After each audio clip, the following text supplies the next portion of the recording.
I mean, dedication. One, you're Good evening, everybody. Welcome to on the Big Boys Network. Don Henderson tonight, and we have our normal lineup of guests across the country to talk about what's happening in the world of sports on a Wednesday night. Frank Carroll is our executive producer. So before we jump into the sports beat, Frank has a dedication. Tom, we want to send out our deepest regrets to the people of the state of Texas, especially those who've been affected. There's 170 people still missing. For those who've lost someone, we know that there are people out there listening. We appreciate your listenership, but we are sincerely sorry for your loss. And if there's anything you can do, YouTube is open. You can send us a message. We will take it right away. All right, we'll get started in what's happening in the world of sports. The Philadelphia Phillies finally won a game in San Francisco. They dropped the first two. Many of you probably saw, and we'll chat about that at the top. Probably had a chance to see that inside the park home run last night that gave the Phillies a 6-5 win. And Roy, I know you either saw it live. I saw it live because I was still awake at 1 o'clock, but you may have been sleeping and just saw it on sports, on ESPN. Did you happen to see it? I did see the highlight, yes. And boy, oh boy, what an exciting that was. Look, no matter what side you're rooting for there, you can't help but marvel at a play like that. I mean, obviously the ball hits the wall, bounces off, caroms off. People are running it down. That was a catcher who turned that into an inside the park home run. That's you don't see that very often, that's for sure. But just a real exciting play, obviously, and historic. I mean, what the first time? I don't think the first time in history. Although I may be wrong about that. But I mean, very close to one of the. I mean, it's what like 1909 maybe was the last time a game had a walk off. Home inside the park homer. So it's been a while, that's for sure. They said last night, Roy, that there had been 32. I did not check that today, but they did say last night during the postgame show that there had been 32 inside the park home runs. I have seen a couple of inside the park home runs, but never inside the park home run to win a game in the ninth inning. And maybe what I got wrong, I probably got something wrong on what I just said, because I think what was the most historical thing was the fact that in the A's game, the Athletics game, there was a leadoff inside the park home run, and then a walk-off inside the park home run last night on the same night. So that's just you just don't see that, obviously. But hey, you know what? It's look, that's one of the reasons we love baseball, and because you know what, and it's very true. You go to a game, and no matter how many games you've been to, there's a real good chance that on that night or on that day that you go to the game or watch a game, you're going to see something you've never seen before. And as long as the game's been played, it's just remarkable that that kind of stuff continues to happen, stuff that we've never seen before. And it's one of the things that makes baseball special. Roy Cummings, always our leadoff batter in our show on Wednesday nights, and he's in Tampa, Florida, of course, and we'll talk about a little baseball up and down the line. But before we do, I checked with Roy before the show went on. I thought maybe the Cubs had played a little earlier today, but he said, no, they're not playing until 7 o'clock or so. But I want to congratulate him because he personally was the one that lined up Alex for the weekend. And I thought it was very, very well done. Did you have a great problem? Any difficulty get Alex Cooper to appear?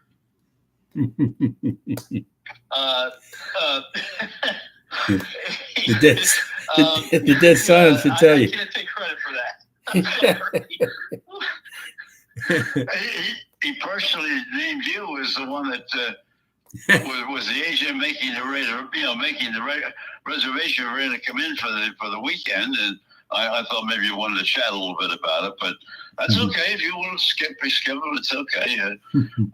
We'll let it go for tonight. But your Cubbies are in pretty good shape, Roy. I'll tell you, they had a little bit of a downswing in June, but they're holding their own, and they're seem to be in a position to stay steady for the playoffs.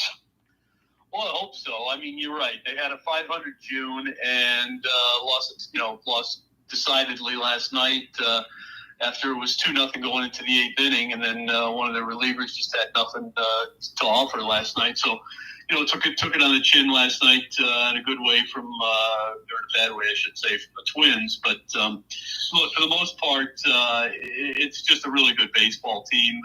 Lots of ways that they can score runs. The pitching has been good. They've made it through some issues, obviously, with their starters. This is a team that was without their top two starters for a significant amount of time. Shota Imanaga is now back. They're not going to have Justin Steele back this year, but those are the top two starters, and yet they're still, playing well above 500 baseball. Their run differential is exceptional, and that's largely because of defense, and also because of pitchers really stepping up, like Jameson Taillon, Ben Brown at times, Matthew Boyd, who's going to the All-Star game, and now Taillon's on the disabled list too. So they've really had to kind of make it work with pieces here and there that they've just kind of brought in and hope for the best from, and they've gotten that from guys like Colin Ray and a few others. So look, something special's going on the north side of Chicago. It's been an awful lot of fun to watch. Here's the thing. If anybody out there hasn't watched Pete Crow Armstrong this year, seen him play, the kid's worth the price of admission. He's certainly worth the time to tune into a game. And he's exceptional defensively. He runs like a deer. And the kid's hitting for incredible power, which nobody saw coming. He's an all-star starter, and he should be. And I'll tell you what, guys, I know a year ago at this time, we were talking about the All-Star game, and I know I said that I probably wouldn't watch a second of it, and I might have watched 2 or 3 seconds of it a year ago. But I got a different feeling this year. I mean, I think there's some really good young stars in the game that we're going to get a chance to see this time around, and I don't know if it's going to make the game any different or competitive, but there's just a lot of good young players in the game that I'm kind of anxious to see all on the same field at the same time. And Pete Crow Armstrong, Kyle Tucker, a couple of them, and see who else gets there at the end of the day. But it's just, there's a lot of good young talent in the game, and a lot of it's been showcased this year for sure. I could not agree with you more. I've watched Armstrong since he first came up. And he came up and he just switched Chicago up right in the beginning. He went into a little bit of a downspin. I think he's hitting, about 278, 280, something like that. But again, as you point out, he is also an outstanding defensive player, has a great arm, covers center field, does a great job. I agree with you. I think I don't know where he came from. I was very surprised. I keep watching him. But now, you just watch what he does, and he does everything well. Well, the Cubs got him in a trade from the Mets, and for the Mets, he was a first-round pick of the Mets, 19th overall in 2020, and he was a high school kid, Harvard Westlake High in Los Angeles, and the thing is, the kid could always run, and I think there was a lot of hope that there was a strong belief that he would be exceptional defensively. There was also a lot of hope that he would develop offensively, and what's happened is really just amazing because, a year ago, he didn't hit anything like he's hitting now. A year ago, he hit, about 220, I think, maybe. Right. And, he struggled, and as you might expect of a young player. But this year, it's just a completely different animal, and he's hitting, about 40 points higher right now than he did a year ago, and on base percentage is good. Look, he's still a free swinger. I mean, there's a lot that this kid has yet to learn about taking pitches, making better use of his speed, getting being an on-base machine as opposed to a slugger. And the fact that he's, slugging the way he is just incredible. 23 homers, 20 doubles. I mean, he's got 4 triples. And the kid, look, he's just really exciting to watch. I think he's the most exciting player in baseball, and that's saying a lot when when you've got Shohei Ohtani out there and a few others. So, I had to throw Judge in there. But I agree with you. I tell you, I think the kid is just taking over Chicago by storm. But the team I most appreciate watching is Milwaukee.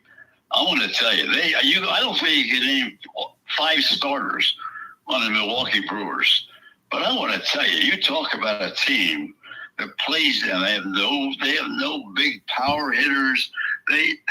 But they pitch and they play defense. I mean, if you get a chance to watch Milwaukee play, I mean, they are just, to me, just so sound. I'm not saying they're going to win the World Series, but I'll tell you, you want to enjoy baseball. They do the right things. They run the bases. They throw out runners going from first to third. They do everything you want to do to win. They won last night, I think 3-1. That's the way they play. Yeah, I'll tell you what. The Brewers over the last 8-9 years at the least, I would say, but certainly somewhere in that range, they become a little bit like what the Cardinals used to be. You know, a team that just has developed a system, and everybody that plays in their system learns how to play the game the Brewer way. And you're right; they're not doing it with superstars, and but they just play good baseball. They get good pitching for the most part. But you know, they win with primarily with pitching and defense. I mean, you know, the biggest home run hitter, Rhys Hoskins, and you know, he's not even hitting for power. He's got 12 homers. They've got Jackson Chourio, who's an all-star caliber player. He's got 15 homers. But again, it's a team that kind of wins the old-fashioned way by just creating runs with speed and good smart base running and prevents runs with defense. And you're right. Most fans wouldn't be able to name 3 starters on that team, but it's just a very good baseball team. And again, I just think they've figured out exactly they know what they look. And it's a small market team, and I think what they've come to realize, much like Tampa Bay, is that in markets like that where you can't afford the big power hitters, maybe can't afford the Cy Young Award candidate pitchers in free agency, what you've got to do is you just got to develop players that can, are just good all around ball players. A guy like Bryce Terang who can steal 40 bases yet play exceptional defense at second base. A guy like Joey Ortiz who can play 2-3 different positions, and he's not going to hit much more than 220 or 230 for you, but he's going to be exceptional for you defensively and help you win that way. So just, there's a lot of ways to win, as we all know in baseball. And you mix those guys in with a couple of guys that, just hit 260 or better. And gee, lo and behold, if you do it right and do it often enough, you can win a lot of games. Right now, 10 games over 500, right on the Cubs' heels. As good as the Cubs have been, the Brewers are right there on their heels, yapping at them again.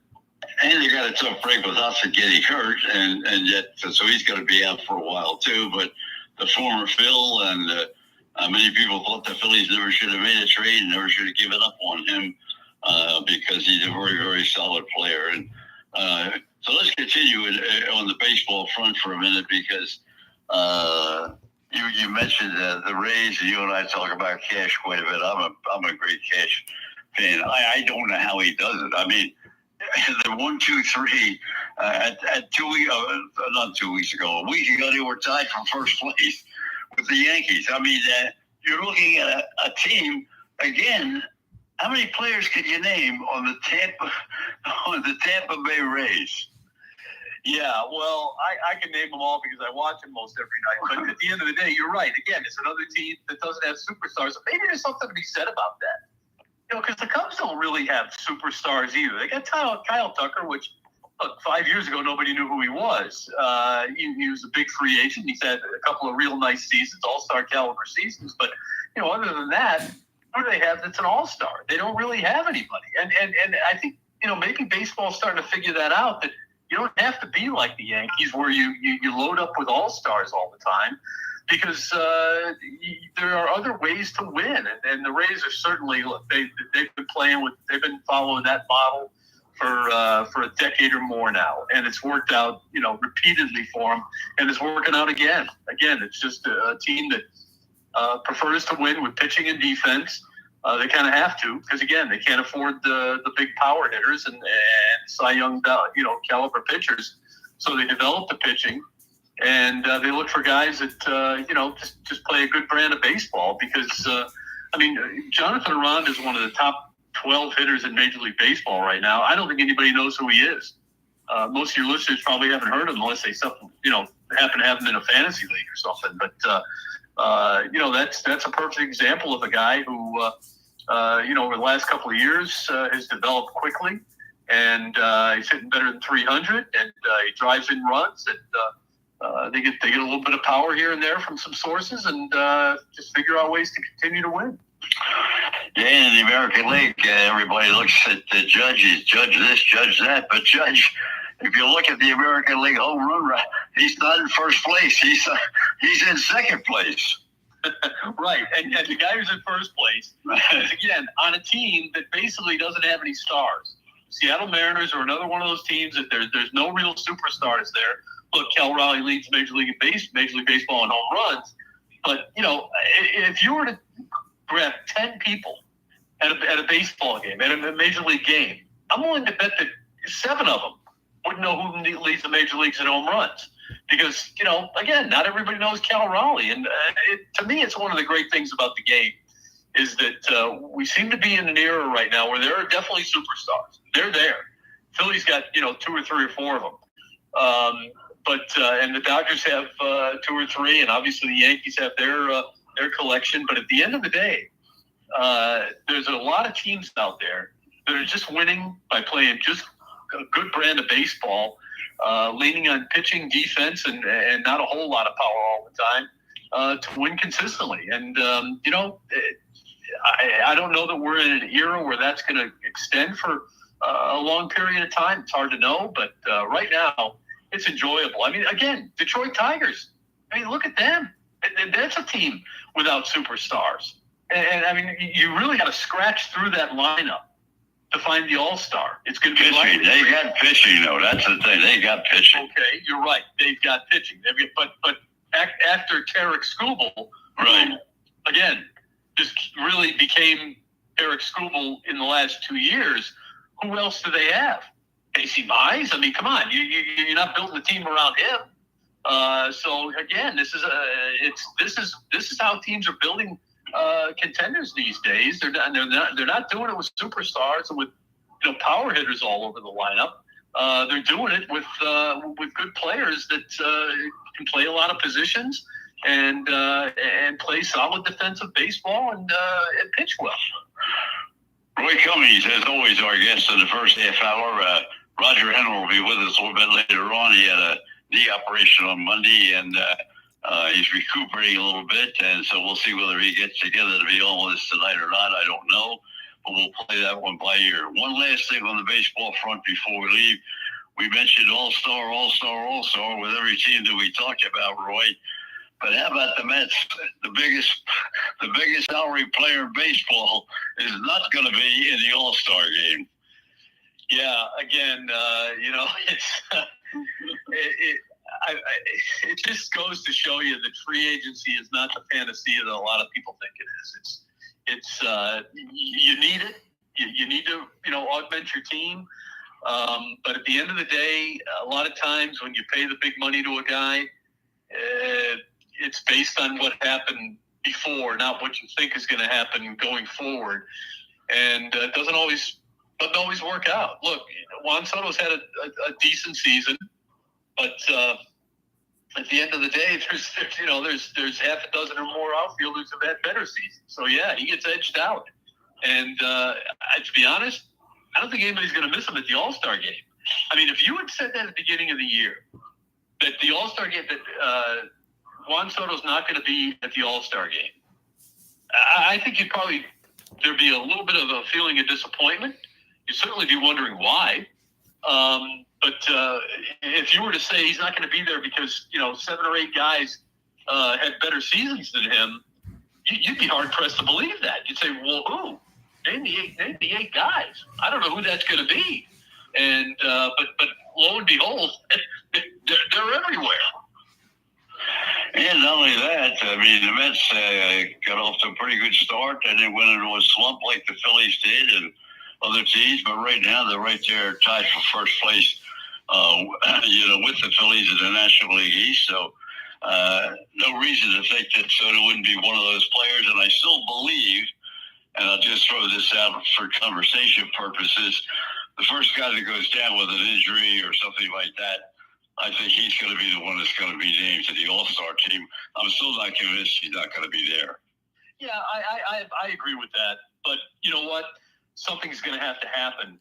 He didn't get voted in, and he didn't get selected. Right. So he's going to be a substitute, if that opportunity arises. And look, again, with so many young players, in the game this year, I just think there's going to be a little bit of a different atmosphere there. I mean, look, even one of the superstars that is going to be in there in the game, Francisco Lindor, is starting for the first time. Who would have believed that? If Francisco Lindor is going to start in an All-Star game for the first time. He's been to 6 or 7 of them, I think, but this is the first time he's going to start. That's pretty amazing, too. Well, I'll tell you, as I say, a lot of stories surrounding the All-Star game. I'm not a great supporter of the home run derby and all that. I'm not a home run derby fan, but for the youngsters, I guess it's great. But a guy I want to talk about, and one that you've been very close with in the National Hockey League, is Bedman. Again, we got a settlement. The Players Association, and there was a contract agreement, 4 years, I believe. I don't know all the numbers. But they always get it done. There's not a strike threat. They get it done.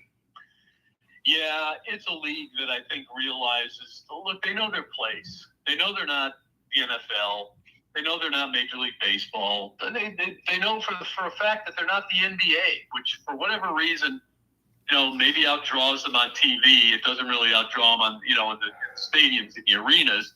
But I think they know their place. And again, I always got this feeling.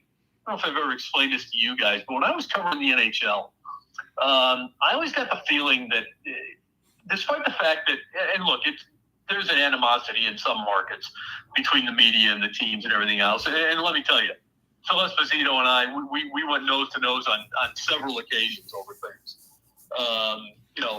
But at the end of the day, I kind of always got the feeling that with the NHL, everybody kind of felt like we were all pulling on the same rope in the same direction.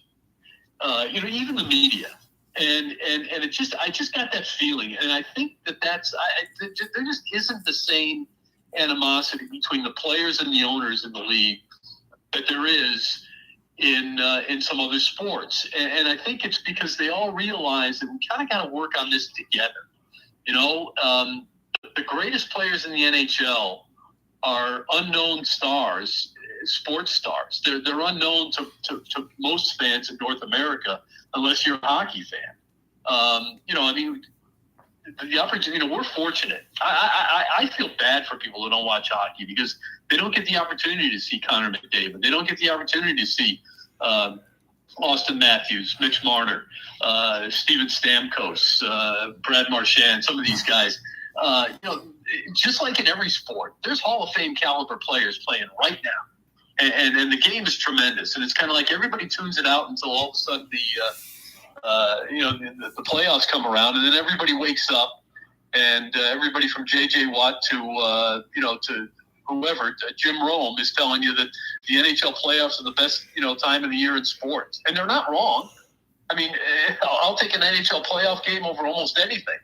And, but a lot of people don't get it. But I think that's the reason that the players and the owners, I think they all agree and know that, look, our best player is going to make about $14 million tops. The rest, everybody else is going to make maybe $1 million at best, $2-3 million. And that we all kind of have to pull on the same rope together in order to grow the game. And that in this league especially, a work stoppage does you no good. It only hurts you.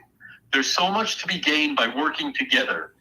And I think they do it better than anybody. And once again, we're going to see the NHL players in the Olympics, and that's going to be great. It's going to be special, and it'll be another opportunity for the NHL to showcase its talent. people will get a look at it and realize just how great the game is. And then they'll go back to not paying attention again. But at the end of the day, the players and the owners, for the most part, 90% of the time plus, they all kind of work in concert together to make sure that the game continues to grow. And it does.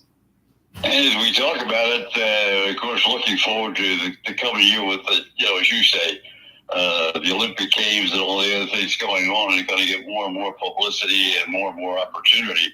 The Lightning, who you covered from day one, as you said, was Phil Esposito when he first brought the franchise to Tampa, and all those years through the tough years, and then through the exciting first run to make the Stanley Cup, and then the second run to make the Stanley Cup twice, and then to finish in the finals last year and then bow out a little earlier this year.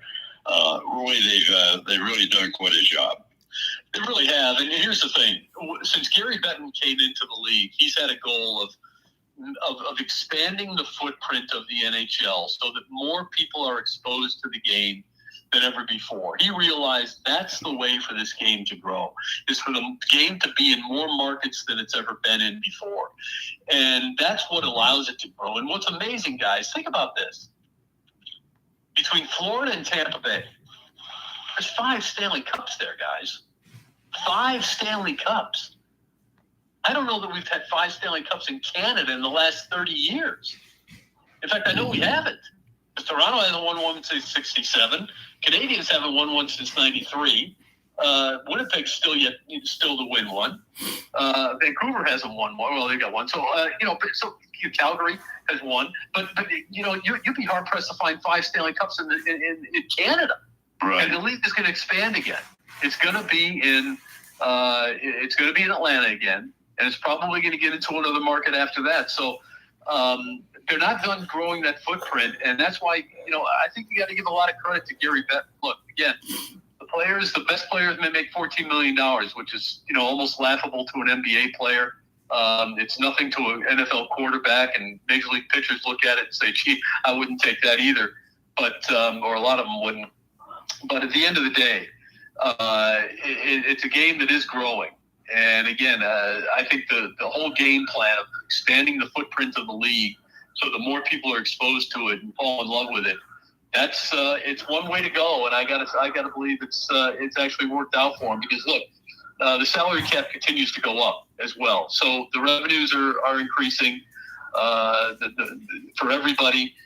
There was a time when the Lightning came into the league, there was a time when 5 or 6 teams were losing money, and losing big money. I don't think that's the case anymore. And it's because Gary Bettman has explained and, expanded the league, explained to teams how you got to have your own building, got to have control of that facility. You got to figure out a way to make money in the off season from it. And you got to be in charge of that. And if you are, you'll be able to be competitive. And plus the salary cap has worked out well. So it's a real success story that not a lot of people know about. Roy, you not only covered the National Hockey League since the beginning when Esposito came in, but you also covered the Bucks as well. And one thing before we go to the Bucks, though, Cousins now is saying that his biggest problem last year with Atlanta, I'm a little sorry Roger cannot join us because he's in Atlanta, see what they're saying down there. But Cousins is very outspoken about it. He played the first half of the season with a bad ankle, and that was his biggest problem. He had no mobility and couldn't operate at what he considered to be 100%. Yeah, well, no surprise there. I think we all knew that from looking at it. There were times when he just, he had no mobility at all. He couldn't even move around in the pocket effectively. So, again, no surprise there. And when no matter, even if you're not a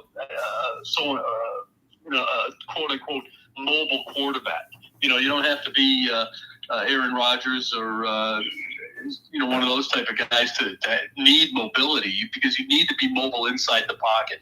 You've got to be able to evade the rush in some way, and if you can't do it, you're going to be forced into either taking sacks or making throws that you don't want to make. And I think, again, we saw it those first 4 or 5 games with Kirk Cousins. Maybe he'll be better this year, but you know what? If he isn't, they've got Michael Penix they can turn to. So the Falcons are, they were criticized in a lot of cases, for the decision Michael Penix after signing Kirk Cousins, but at the end of the day, I think they're going to benefit from that decision in the long run. And it doesn't hurt Michael Penix at all, to sit on the sidelines and watch Kirk Cousins play for the Falcons. So I think the Falcons are in a pretty good spot there. Well, you've been in a pretty good spot to cover the NFC South from the beginning as well. I think Cousins is going to have trouble being any kind of a starter this year. They're still trying to trade him, I think. Whether they're going to be successful in doing so is always still up in the air.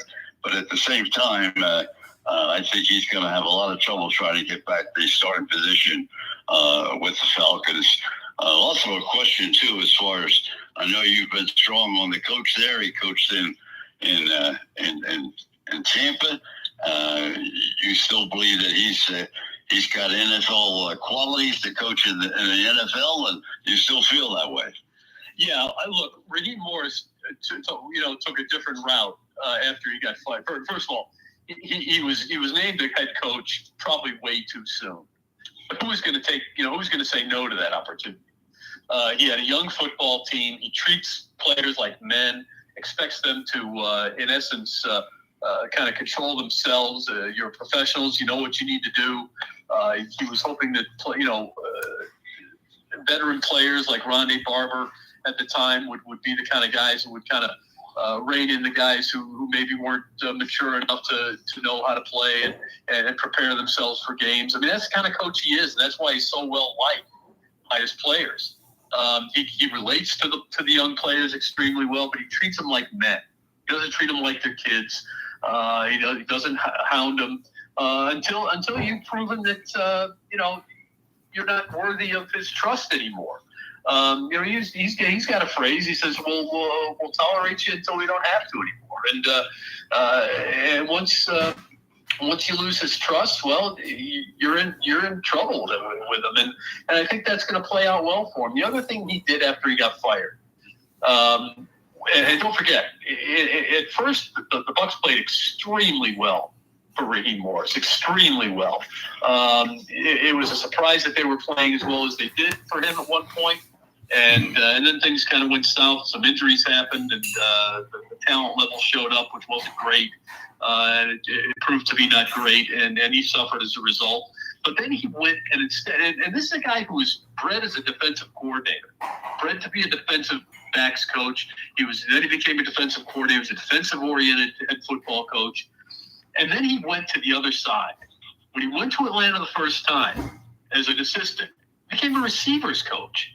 And then, and so you start working in the other room, and that was all a game plan to figure out the other side of the ball so well that you can deal with that so that you expand yourself. And when that second opportunity comes to become a head coach, whether it's at college level, the USFL, or in his case, the NFL, you know exactly what you're dealing with on both sides of the ball. And look, not a lot of guys have done it. Not a lot of guys have done that. They kind of figure, I'm in this pigeonhole, and that's where I'm going to stay. I'm defensive. I'm offensive. I'm a quarterback's guy. I'm a linebackers guy. Somebody else to run the offense. But at the end of the day, I think the best coaches know a little bit about all of it. And again, because as a head coach, it's not so much about X's and O's. It's more about administration. And that's what he has learned to do a very good job of, is being an administrator. Hey, Tony, how you doing? Hey, Frank, what do you say? Okay, but we'll put you right in the system. Segment to go. Roy Cummings, our special guest, is always at the top of the show every Wednesday. Your colleague of a long period of time, Ira Kaufman, last week said, "Look out for the Bucs. They are loaded." You're right there, partner. You've been with them since they started. What do you think? Yeah, I don't know if I'd say they're loaded. I still think they have some issues. Look, they're loaded on offense on paper. I still worry about injuries to I don't think Chris Godwin is going to start the season. I think it's one of the reasons that they drafted Ibuka in the first round, the receiver out of Ohio State. I think that's going to work out well for them. They're deep at running back. Quarterback is exceptional. They've done a really good job building that team. I like the offensive line. They're deep at the receiver spot, obviously. They need to be. But defensively, they still don't have a real exceptional pass rusher. They're really good up the middle. It's going to be tough to run on these guys. But the secondary, I still think is a bit suspect, even though they've made some moves to get it better. But I still think this team can be thrown on. And that's the area where I still have a little bit of concern. And look, the Bucs, I think, are still getting better. But I don't know that they're getting better as quickly as New Orleans, as Atlanta, and maybe as Carolina. So let's see what happens there. But I do still think the Bucs are the elite team in the league. But for me, I'm not sure they did enough defensively in the offseason to improve that side of the ball. And I still think this is a team that a really good quarterback can kind of pick apart. And I think that could be a problem for him in a few games. So we'll see. But on paper, they're definitely loaded offensively, and they'll be a fun team to watch. Hey, Don. When you get up for the end of this segment, you would say that right going into the season, the Bucs are going to be favored, but it's going to be a tough run. Yeah, that's how I would say it. Yeah, I think they should be favored. I think they're the best team in the division by a bit of a stretch. I think they're head and shoulders above everybody else. But the other teams are gaining on them, so watch out. Roy, thank you as always. Thank you, Roy. Hour, and as we run up on 9:30, and Tony Theodore is going to join us in just a couple of moments. He's on here. He's on here, Don. He's on already? Yes, sir. Oh, my God. Tony's early and ready to go. Tony Theodore, the traveling golfer. And before we talk about golf, Tony covered the Phillies for so many years in Philadelphia, covered the baseball front, covered all sports, as a matter of fact, from Philadelphia, before he decided to become a retired golfer. And he has a show on NBC that you see weekly, the traveling golfer. Tony, nice to have you back with us. How are things in Florida? Nice and warm? It is beautiful to be back here. I was 7.5 weeks on the road and just got back, and boy, oh boy, was I happy to get back to paradise here in Florida. Well, tell me a little bit. I don't know whether you had a chance to see the Phillies this afternoon. You follow the Phils as well as all the clubs in baseball as well. Before we talk golf, do you have any comments about today's game, or did you see it? I saw it. I saw every minute of it. Where the hell was all that offense in the last few days? But I did go see it with a couple buddies. We went to the cigar lounge right at UTC at University Town Center there. I have a big cigar lounge there, and they have all kinds of TVs and the MLB package. So we watched the game 13-0. I couldn't believe it. It was a little shock today.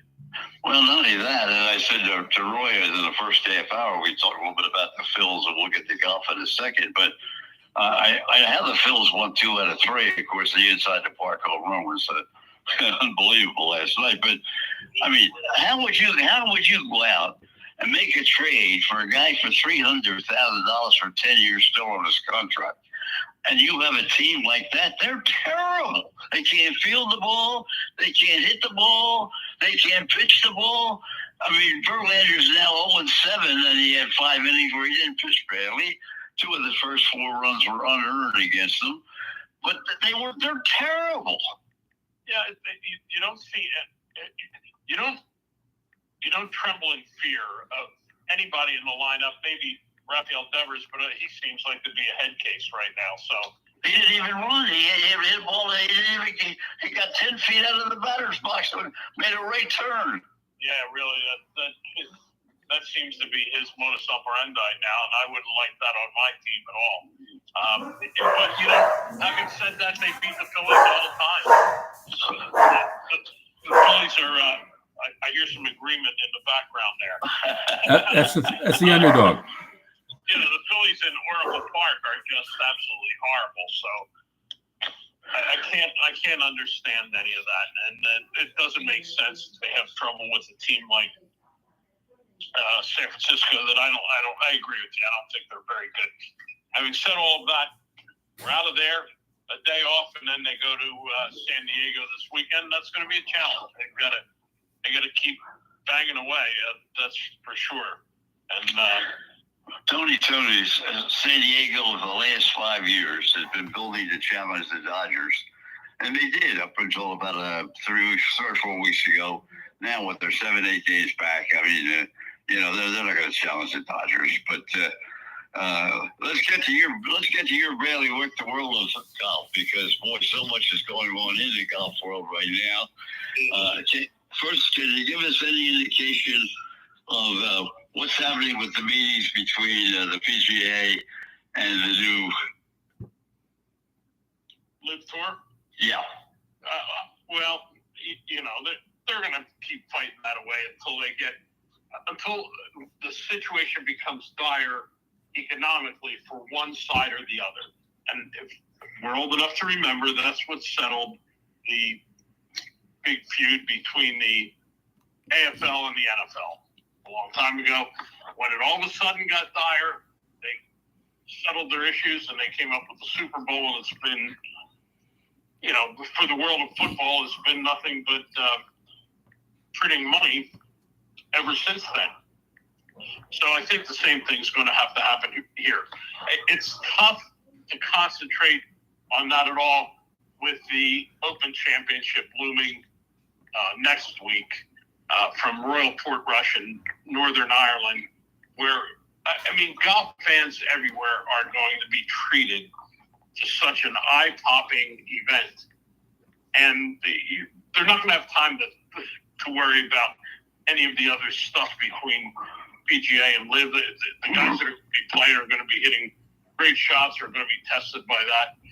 They have their little tune-up this week, the Scottish Open, although it's far from a tune-up for what they're going to be facing at Royal Portrush, a traditional links course in Northern Ireland. This week's Scottish Open is being played at the Renaissance Club, which is a very American, modern golf course. It's actually American-owned, by the way. It's right next to the famous Muirfield that has been played many times in the Open Championship Rota. But it's an American golf course. So what they're going to see this week is like they were still over in Wisconsin or wherever. But then all of a sudden, the page flips, and the whole world will get to see one of the most amazing golf courses in the world, Royal Portrush. I say that with a major heartache going on because I was actually supposed to be there with a group and to do our Traveling Golfer television show back at the beginning of June, the end of May, the beginning of June. And all the guys were against us on that one, and everything unraveled, and we had to change that whole plan. But I'll be watching Royal Portrush with a lot of interest. Tony Theodore, our special guest this half hour, and Tony talking about the golf front and the Open. What's going on now? Ricky Fowler seems to be in the news every couple of days. That he's unhappy about some things that are happening, and some of the players are disgruntled about what's going on with the PGA. What's your feeling in that regard of what's going on? Yeah, these guys every once in a while seem to come up with a list of grievances, and to be honest with you, that has happened every few years. So over the years, these things pop up. Whether it's the fact that they're being forced to play in certain events, or the fact that too many people are getting into these tournaments, and some of these guys feel they should have automatic exemptions into them for longer and longer periods of time. So it's the old battle between the haves and the have-nots on the PGA Tour. Ricky Fowler's still one of the haves, even though he has not been an elite player in the last 5 years or so, but he still has some magic to his name. So he's trying to, I think he's trying to make known his last bit of influence right now, and get a few things in his favor. As we go into the Open now, and I'll tell you, I thought that the U.S. Open a couple of weeks ago was really just outstanding. I'll ask you about that rule first of all, whether you think was fair or foul when they ruled that he had to play right out of the water and the mud or whatever you want to say. I mean, we're not there, so I didn't see what it was really. I'm just looking at the television and reading what they wrote about it in the paper, which took him out of really contention to win the tournament, even though JJ made it a 61-foot putt. But okay, well, what about the ruling? What? Because there have been a couple now very unusual rulings. One in the sand trap, and then one in the open. No, there was no question. It was casual water. Water was coming up over his shoes. He was sloshing through it everywhere. I was watching the Sky broadcast of it, which is the British version of television, their broadcast of the U.S. Open.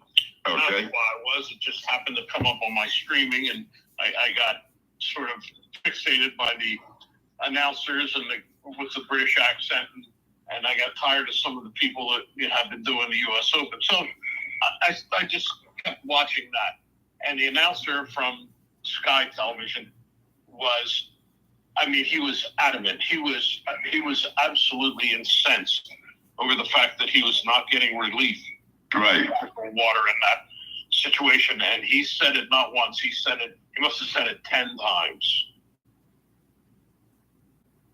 So there you go.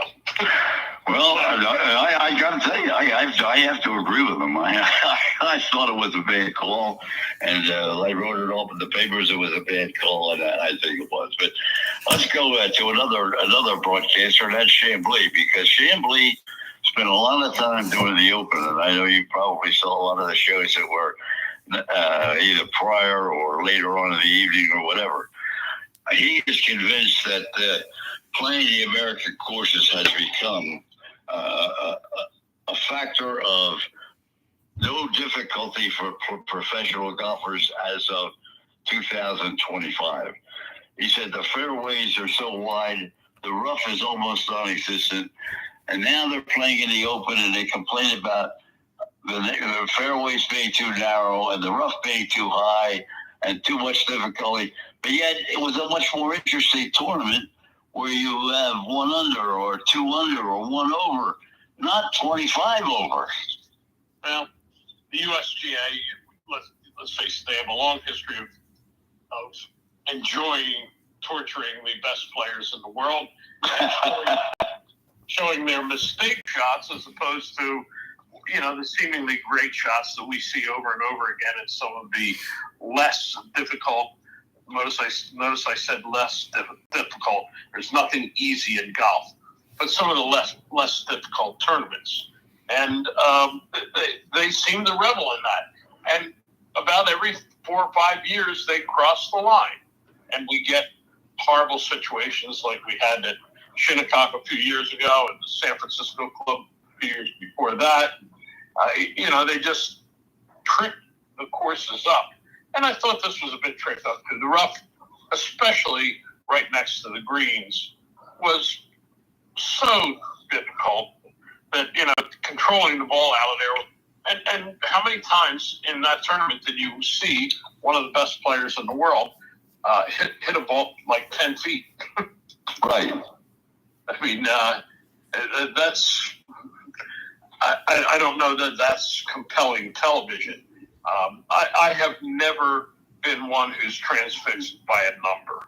So, whether the winning score is 1 under or 1 over or 10 under or 12 over, I don't care. I want to see drama. I want to see great shots. I want to see the head-to-head battles. Okay. Let's go way back.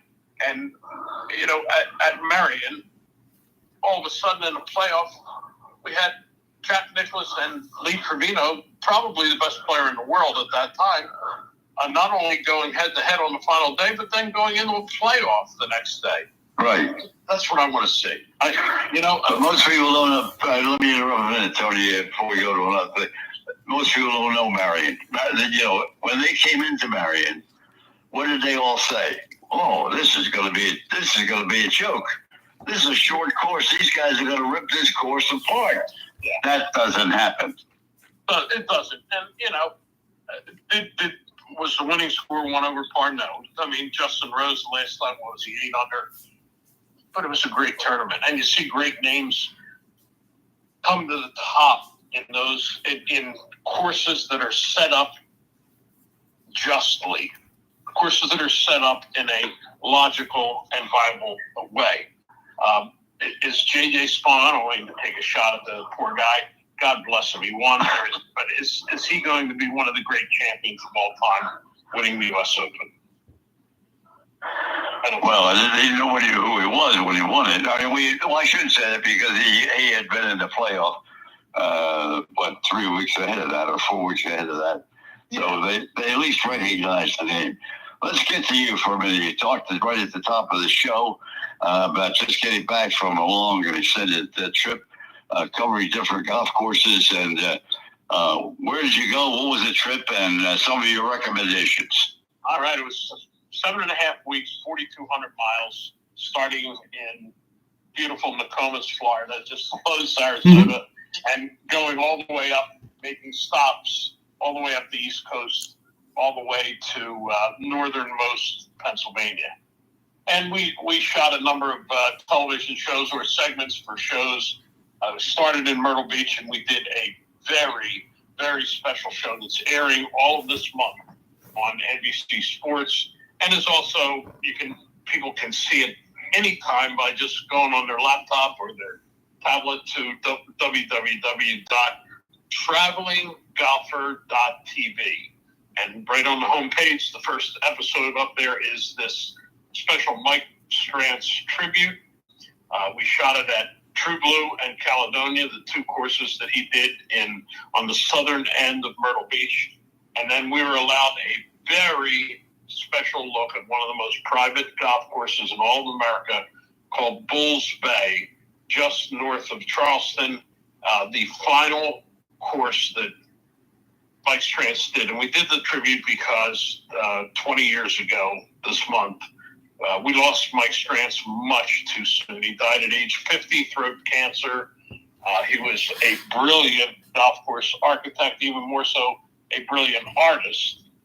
He did other courses like Tobacco Road and Pinehurst and Old Stonewall up by Williamsburg, Virginia.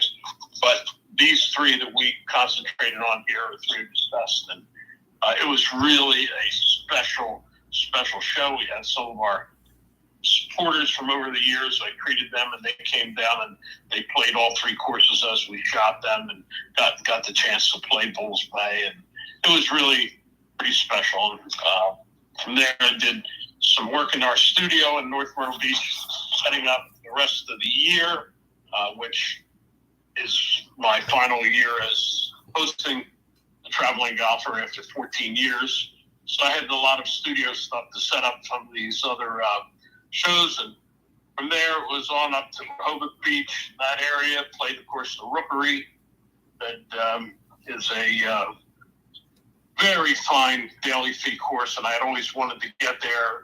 One of the people who founded that club was Pete Oakley, one of the finest club professionals in the Philadelphia area for many years, won the Delaware Open many times, and I wanted to get by there and see that place, and I did, and enjoyed that very much. Then played around the Philadelphia area at Bluebell Country Club and Lulu Country Club, Cedarbrook. We played a couple of those, really nice venues. And then I went up to the Hazleton area, Eagle Rock Resort, which is a really great resort in the mountains. Played the course there, part of which was designed by Arnold Palmer. And then we went up farther than that, up near Wilkes-Barre to Blue Ridge Trail, 27-hole. One of the finest daily fee courses in all of Pennsylvania and all the country. I mean, it's just incredibly kept golf course. And we did our 4th show from there over 14 years. We keep going back because it's been such a beacon of daily fee golf, run by Director of Golf Tony Barletta, who's from the Barletta family in the Hazleton area. And they just do a great job with that golf course. So We shot up there, and then I took a week of vacation in good old Sea Isle, New Jersey. Well, Tony, you're making all these rounds, and I heard you say this is going to be it for you. Going to step back after 14 years, and tell me, how's the book coming along, and how many more courses do you have to go? You were going to go to 1,000 before you wrote the book? Yeah, I'm up at 973 now, and now that I don't have to shoot any more television shows, I've got time to blast away the rest of these. I'm hoping to get them completed by the end of this year, and I started compiling some of the chapters in the book already, and hopefully I'm able to go through the whole list and put it out next year. So that'll be my big project for 2025. And by the way, when I was here's a main little. When I was at Stone Harbor, I took an afternoon and went over to the Stone Harbor Golf Club, the private course that had been there for a long time, very controversial. Desmond Muirhead creation, a crazy architect. And they've been trying to fix the course all this time. Finally, it was bought 2 years ago by the Heritage Golf Group that started 5 years ago with 6 golf courses. They now own 43. And they have done a major renovation again on Stone Harbor. And I'm telling you, it was beautiful. What a difference. So that was just all part of the little surprises that I found on this trip, and enjoyed every bit of it. Well, that'll make my brother happy because he loves Stone Harbor. Oh, no kidding. Oh yeah, we worked down there for so many years growing up, and in the hotel was the Shelter Haven Hotel, I think was the name of it. Shelter Haven, yes. Yeah, he loved it, and Stone Harbor was his landing spot. So I know a little bit about Stone Harbor. I haven't been there too many times, maybe 25 or 30, but a great place to spend a summer vacation, no question about that. And Tony, I want to thank you very, very much as always, and I look forward to the book. I look forward to getting back and getting out to a restaurant with you, because the traveling golfer also is a Sinatra fan, and give us a little idea of some of the restaurants you have coming up to doing the Sinatra show. Well, I'm just lining them up for the fall start in September as the weather gets a little cooler. And, of course, we'll be back at Giuseppe's Ristorante Italiano in North Venice. I do a lot of shows there, but I've got some new ones coming on. Unfortunately, because a couple of the ones I did over the last few years had closed. One had a fire, the other had an ownership problem. The owner was absentee owner in Miami, and that led to those kind of things crop up every once in a while. But we're going to line up some of the other new spots that we're going to be going to, and I'll have that list out real soon. I'm getting work on that this week. Well, I'll get to see it when I open my box and see what says when it comes from Tony Theodore, the traveling golfer, and what he's doing with Frank Sinatra, and my computer will be filled with information. So, hey, Tony, thanks. Say hello to your wife for me. Tony, terrific having you on the show. Tony, likewise, Don, and great always talking to you, brother. Hey, Tony, just make Yep, sure my friend. make sure you don't text him, because he doesn't read text. I got you. Okay, fellas, take care. Doug Miles is coming up next, Yeah. and No, if we go straight through, we have to take a break. no, Mr. Wardell's coming. We're just going to call him in. Mr. Miles never responded. Oh, who's coming up next? Billy. Oh, Billy Wardell? Yeah. Oh, okay. Let We me know when he's ready. Yeah, that's what I'm going to. Just a second. It says coming up here on the screen.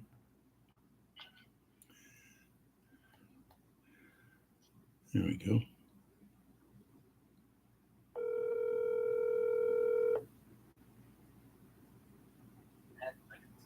Yes, Frank. Yes, sir. Go patch you right in. Yeah. Mr. Wardell, the Donald will receive you now. Hello? Is there?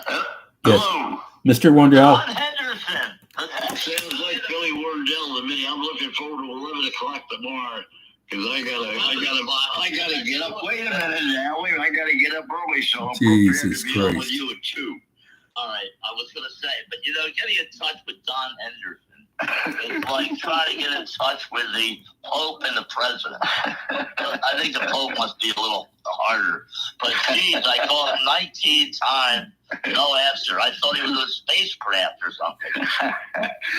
Let me tell everybody listening that's Billy Wardell, and the voice of Philadelphia sports. And Billy has worked in the Philadelphia area for so many years. We worked together a lot of years. And more importantly, he was out in San Francisco for a great number of San Diego, with the San Diego team. So, Billy, we've talked football, we've talked baseball, we've talked Phillies. The Phillies scored a lot of runs today against the. I gotta say, if you saw the game, you were working and maybe didn't see much of it. That San Diego team must be close to the worst team I've ever seen. The San Francisco Giants, well, the pitching staff, especially that guy Beck, he couldn't get me or you out. Absolutely atrocious. Everybody's excited. I'm glad Carper was hitting the left center field, the home run to left center, the 3 doubles. He wasn't pulling everything. So hopefully maybe he's out of the woods right now. But again, let's not get too excited because they're going into San Diego for a 3-game series before the All-Star break. And it'll be very interesting to see if they have their bats under them when they get there on Friday night. I was very disappointed in watching the 3 games in San Francisco because, the Phils were fortunate enough to be in them but lose them the first 2. And the last one today was a joke. Sorry to see Verlander go 0-7, but those things happen. But as you said, Harper finally, you and I talked about this yesterday or the day before. Harper just hasn't been hitting the ball effectively, but today, doubles and home runs, and as you indicated, hitting them to left center field and left field. So it appears that he's getting back on track, Bill. Hopefully that risk can hold up because they need him for the stretch run and in the playoffs. All right? It's a different lineup when Harper's not in there. And they definitely have to have his bat to protect Schwarber and Bohm and Turner because he is one of the greats of our game in this era. But I just look at this team. This is the same situation we looked at in 2022. World Series, their bats went silent. 23 against the Diamondbacks. 2 home games, 6 and 7, their bats went silent. Last year against the Mets, their bats went silent. Well, they have to be more consistent at the plate and be more effective with runners in scoring position. That is the key. They went 0 for 26 before they finally got one. The first one scored run last night was on an error, but they finally did get a couple of base hits to score some runs. But I think Lazario put on quite a nice show for the pitching. Billy, we can talk about the Philly pitching. It seems like when one goes down, another one comes up, and I thought he pitched a great game today. Luzardo pitched an excellent game today after that rocky game against the Reds this past weekend.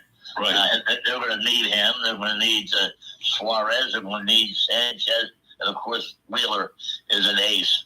Now, what do you do when Nola comes back? And obviously, Andrew Painter is on the back burner right now because he's really struggled in the minor leagues. All these prognosticators saying he'll be up in late June, early July. I think they have some major reservations right now about putting him in the rotation.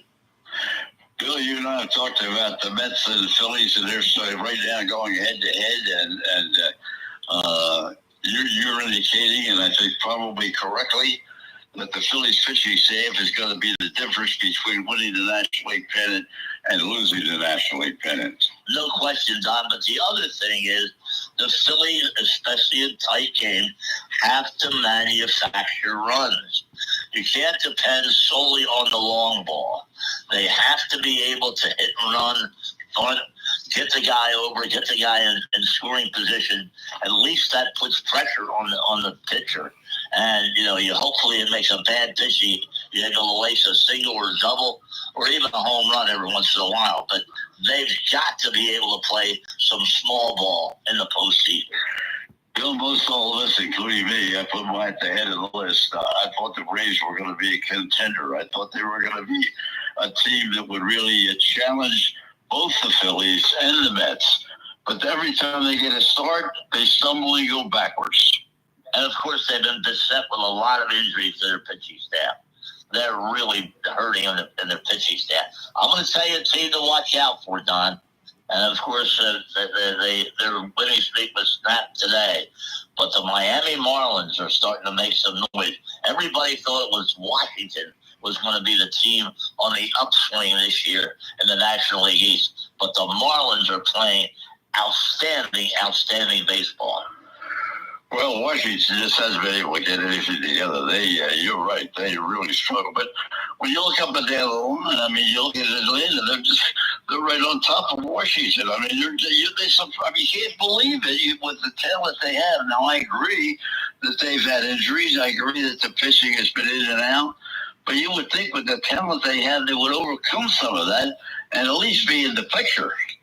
Well, Don, a lot of talk is that Snitker could be on his last year managing the Braves. They may turn to somebody else in the offseason or even before the offseason. I mean, right now, I agree with you. When you talk about guys Olsen and Riley and Acuna, that's another thing. How can Acuna make the All-Star game? He plays 2 weeks. He's a starter in the All-Star game. That's absolutely absurd. We talked in the first half hour. How can Soda make it, $300 million, the biggest contract in baseball, and they take a guy that's played 2 weeks and leave Soda off?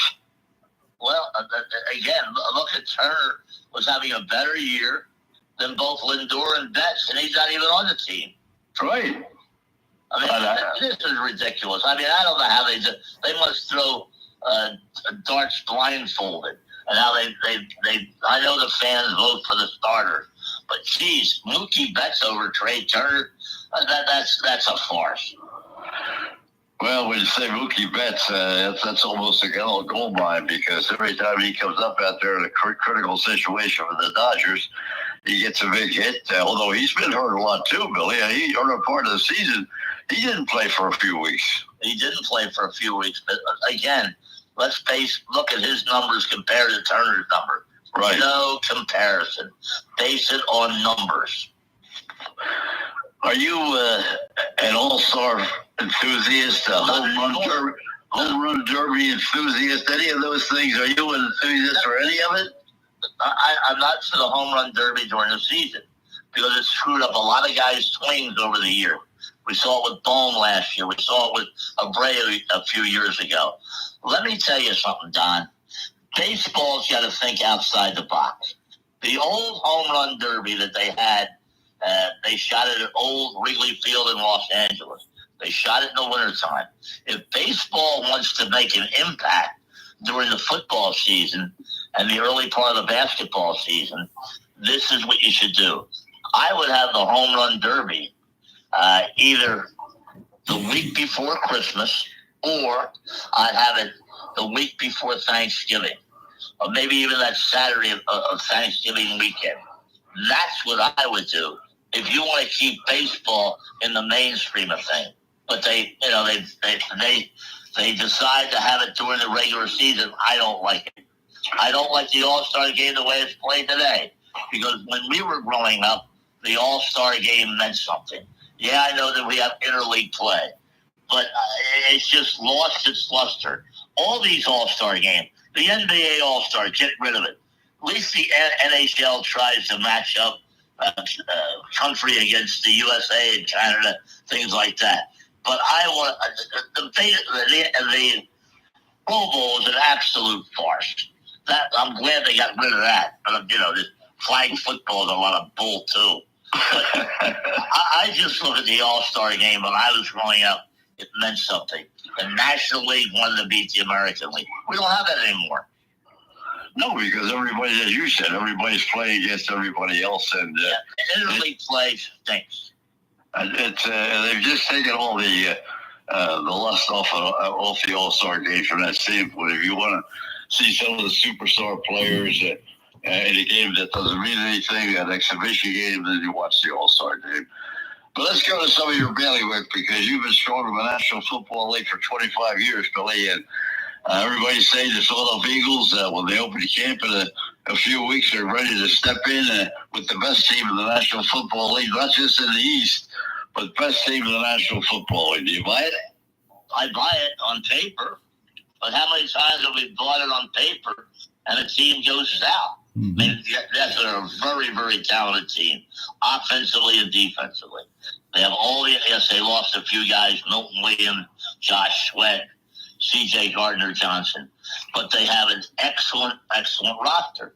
But how many times have we talked about great rosters, and we say in December or early January, what happened? Well, injuries happen. Cohesiveness is very important. Look, I think the Eagles should be back in Santa Clara representing the NFC. But again, I hope people don't get overhyped and think it's just going to be a walk in the park. Because every team they play now, the Eagles have a bullseye on their back. And every team wants to beat them, especially early on. You look at their schedule. All right, Dallas is not as good as it used to be, but they're always a formidable opponent. Then they have Kansas City. Then they have the Rams at home, where they really struggle in the playoffs. Then they go to Tampa Bay. Tampa Bay has never welcomed the Eagles with open arms. It's always been a tough contest down there. I could not agree with you more. I think it's going to be a tough road for them, but I do think talent-wise, they have going in on paper, as we talked about, they do have the best talent on paper. But let me ask you this. 2 years ago was not the fact that they didn't have the play. They had older players. They ran out of gas in December. Now they've got younger players, and it seems like they made the change at center much more convincingly than I thought they would. Well, it was Cam Jones. Remember, he played guard, and then they moved him over to center. Right. He's a heck of a football player. He is a heck of a football player. And they haven't missed a beat with Jason Kelsey's retirement. But he is a tough hombre, and he's just going to get better and better as he matures in the NFL. How about the corners, Billy? Well, it's going to be interesting, Don. Quinyon Mitchell's going to play the left corner. Cooper DeJean is talking may play safety or nickel corner. Dory Jackson, the former Giant, is in the mix. Kaylee Ringo, Eli Ricks. They've got a pretty good depth at corner. So I think they can go a number of ways. And there's always a veteran out there that they might sign because they've got some money under the salary cap. They've got a lot of draft capital. But I think the corners are pretty solid right now. Really, the one thing we looked at for so many years, our years growing up anyway, and NFC East was always so tough, difficult, one week. Now it seems to be outside the NFL East because Dallas, as you mentioned, is mediocre and has been now for 4 or 5 years. The Giants have been a disaster. Washington may be the only team that really competitively, when you look at game after game, home and home, they may be the toughest opposition in the division. I agree with you. I think it's between the Eagles and the Commanders for the division. I think the Eagles should beat the Commanders. Remember what they did in the NFC Championship game with the Commanders. They just beat them up like a rented mule. And they have the talent to go all the way to the Super Bowl and win it. Now, you look at the AFC, a lot of pressure on both Buffalo and Baltimore to get to the big dance. Everybody still puts Kansas City in the equation. But both those teams have to get to the Super Bowl in the next couple of years. I can't let you get away without talking a little bit about the NBA because the NBA is a disaster. I mean, it is an absolute disaster. Well, Don, the problem is load management, all this crap. How would you like to spend, say, $600 on a couple of tickets to go to see LeBron James at the the Comcast Center now? And LeBron James is not going to play. I think if a superstar who only makes one visit to your city, an Eastern Conference or the Western Conference, vice versa, if they don't play in a game, I think the fans should get a refund. Half the tickets. If you pay $600, you're going to get $300 back. That's the only way you can stop this load management crap. Billy, the other thing is you can't have these players dictating. Durant, I'm only going to play in 3 cities. Okay, they trade up to Houston. It was a 7-team trade. How do you make a 7-team trade and then have him wind up in Houston because that's where he wants to go? Well, Don, I agree with you. That's the big problem with the NBA. The inmates are running the institution. And do you think any coaches have any power in the NBA? If the guy is upset, he doesn't talk to the general manager. He goes right to the owner. I don't like this coach. Well, you have a $43 million a year contract, so I can't rock the boat with you. I have to rock the boat with the GM or the coach and get rid of one of the. Look at the longevity of coaches in the NBA. Only about 2.5 years. That really is an indictment. I mean, look, the guy in New York, Tom Thibodeau, did a marvelous job there. They Outstanding. They blow them out. How do you do that? How do you do that? Well, I know Dolan, the owner of that team, is a little bit off-center, to be honest with you. But, I mean, I don't understand that. I'll tell you, I just don't understand the NBA any longer. I don't understand the game. They've got to change the whole composure to me. They've got to change the whole complexity of the game. They can't have these players midway through the season or at the end of the season beginning, I want to go to another team. Either trade me or won't play. The commissioner has to be some kind of direction and some kind of leadership from Silver. It doesn't come. No, he drops the ball in every issue. Every issue he drops the ball. I mean, at least Stern, even though he was in the buffet line a lot, he had some control over the NBA players and the ownership. But now it's the Wild West in the NBA, Doc. Well, no question. I mean, we're, as you said, now LeBron just said, well, I'm going to play one more year for Los Angeles, the Lakers. And, that's all fine and dandy. I mean, I got to say, I'm not a great LeBron fan in the sense of watching the game, but I've never seen a player at his age play as effectively as LeBron James has played all the way through from the time he was drafted in Cleveland, all the way through all the teams he's played for, all the championships, and even at 40 years of age last year, he was a dominant player. When you needed points and a rebound and a block shot, he was there to do it. No question about it. Of course, he's making $53 million a year, Don. Yeah, but that doesn't make you a great player just because you make a lot of money. Well, we got a guy making the Sixers have a guy making $61 million a year. Will he play this year? And how effective will he play? How about the ownership of the 76ers? You and I have talked about it many times. And, now they've bought into the Washington franchise in football. Are they going to reconstruct the 76ers? What are they going to do? I think it'd be very tough, Don, with those contracts with George and Embiid. They're albatrosses around their neck right now. I think the first move they got to make is get rid of Daryl Morey. The one question I have about Josh Harris, he hired Sam Hinkie, which was a complete disaster. 4 years of tanking. I can see 1 year, maybe 2. 4 years of it straight. The NBA had to intercede and say, hey, you got to put a competitive team out there. So they went through that. Who did Sam Hinkie work with before he came to the Sixers? Daryl Morey. Who they hired as a general manager? Daryl Morey. And look at the result. Has Daryl Morey ever won a championship in the NBA? No, absolutely not.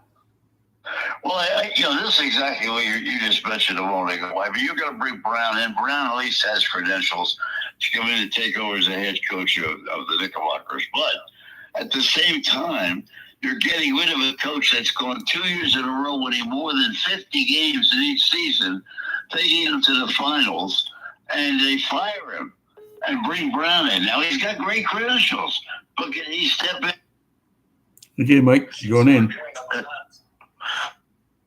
To change the complexion of what they have with their MVP, you don't know if he's going to play.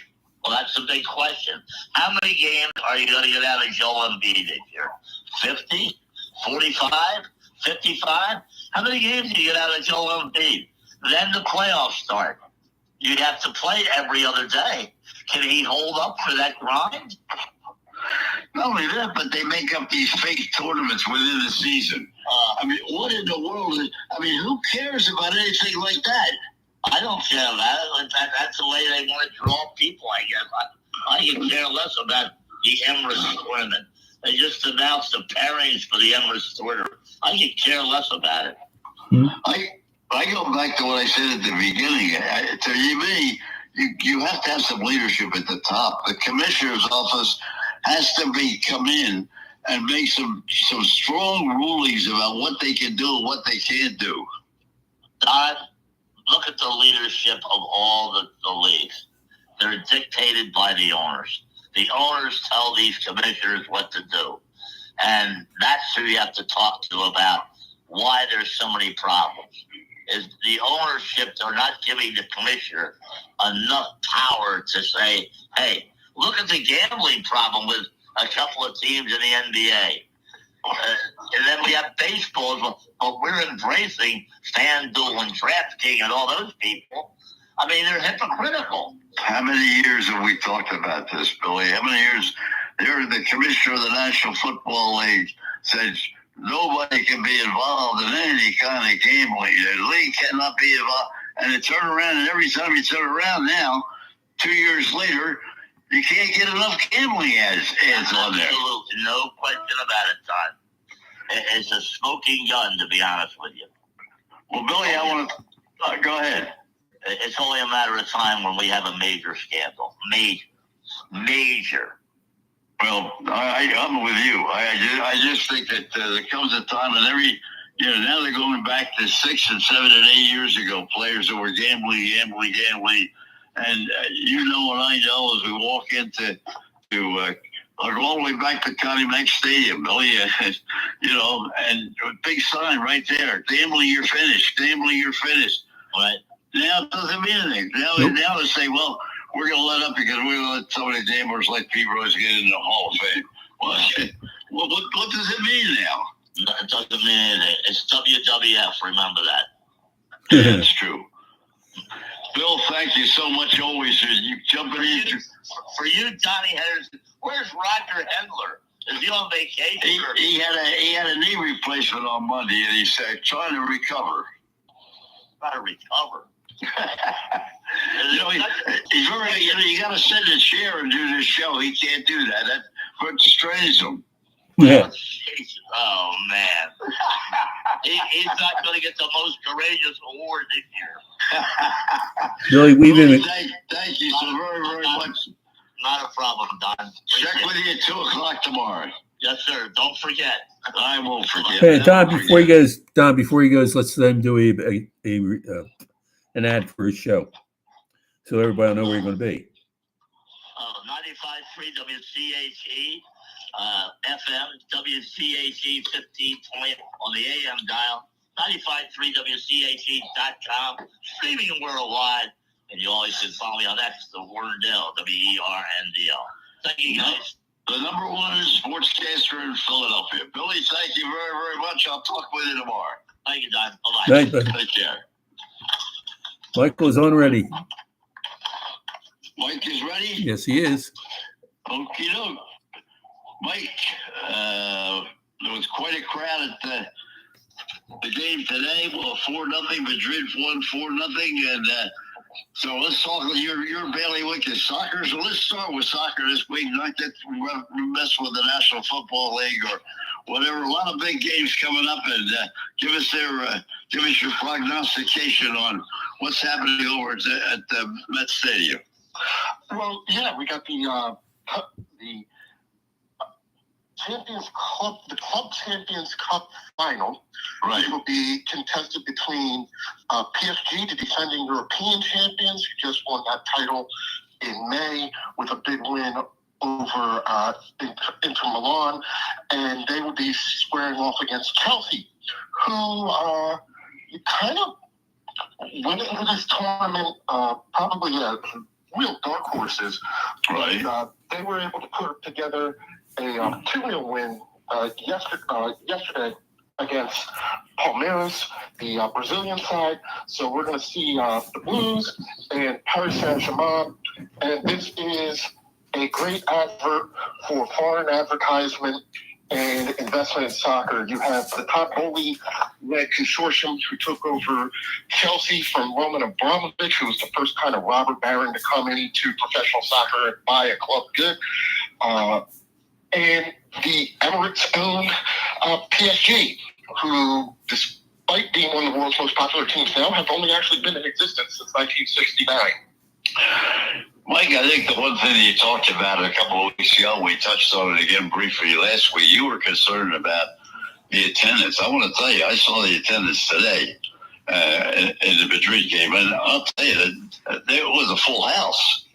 Yeah, they got kind of what they predicted a little bit, which was that when you got into the later rounds and these bigger teams who draw bigger, Chelsea, Real Madrid, Paris Saint-Germain, Bayern Munich, when they got into the knockout tournaments, they were going to get better attendance. Right. I still think that the tournament will come in under attendance projections because throughout the first half, throughout the group stage, they were they went about 50% with tickets unsold.